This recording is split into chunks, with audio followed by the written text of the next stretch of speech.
Hi everybody, it's Mrs. Ratcliffe here, and I want to talk to you today about using percentages. So let's go. Okay, so firstly, how do you use percentages? The first question is, how would you find a percentage of a number? That's often what you're wanting to know. You've got a certain number and you want to know, well, what percent of something, what is 15% of this item? So all you have to do is you're going to turn the percentage back into a decimal, and you do that quite easily just by moving that decimal place back where it was before, so back 2 places to the left, and then you multiply this by the new number. So that looks like this. For example, what is 15% of 200?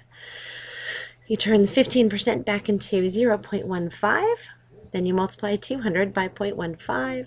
So first you do 5 times 200, and that's 1,000, and then 10 times 200, and that's 2,000. Add those together and you get obviously 3,000. And remember what we said last time with multiplying decimals. You count up how many of those numbers were behind the decimal point when you started. In this instance, there's 2. So you move the decimal point 1 and 2, and the answer is 30. So 15% of 200 must be 30. Okay, option 2. For some percentages, you'll become quite familiar with them. They'll be pretty well known. And it's just as easy to turn it into a fraction in your mind as it is to try and convert it back to a decimal to try and calculate. So some common percentages to fractions are 25% is a fourth, 50% a half, 75% 3/4, 33% is a third, and 66% is 2/3. So those are just a couple of that came to mind as being really common.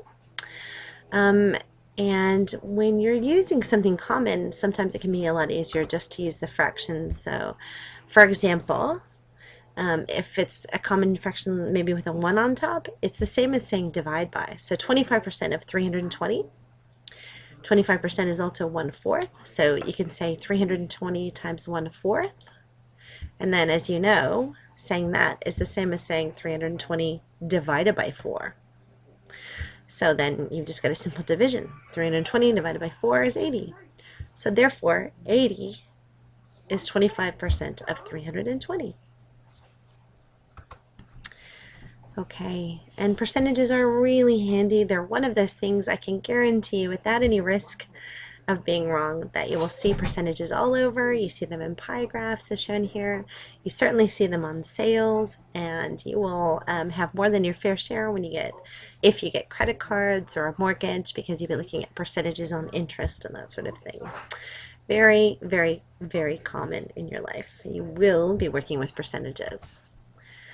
Okay, so how do you calculate a percentage discount? I mean, a lot of times you see 20% off, 10% off. What does that mean? How do you work that out? Well, the way you work that out is you're going to do the first bit. So you multiply by the percentage, which we said you could do as a decimal or a fraction, and then you subtract that amount. So for our last example, when we said 15% of 320 was 80, then you would just subtract that $80 off of the $320, and you have the discount price, if that makes sense. So you'd have $240 would be the discount price. Okay, so here's another example. You've got a pair of jeans that were $100. They're now 10% off. So 10 times 0.1, which is the same as 10%, that equals 10. So 100 minus 10 is 90. So the jeans' new sale price must be $90. Okay. Okay, so sales and percentages get used a lot. Here's a table with the same $100 jeans. At 10% off, they're $90. At 50% off, so you're subtracting 50% off, and you end up with $50. If that makes sense. Okay, last trick with percentages I'm going to show you.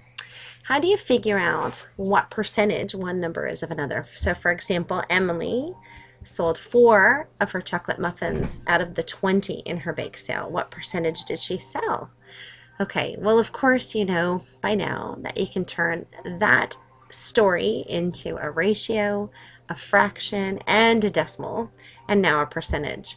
So how do you do that? The same old way, the same way you would do it with a fraction. You're going to put the number that you sold for over the number of the whole, the number total, which is 20. And then you can divide. 4 over 20 is saying 4 divided by 20. So divide 4 by 20 and you get 0.2, which equals 20%. So it means that she sold 20% of her muffins. Okay, well that's just a little bit of the wonderful things you can do with percentage. I hope that you find it super handy and easy to work with. We're going to be doing a lot of work with percentages in class next week and very soon. So good luck and let me know how you go.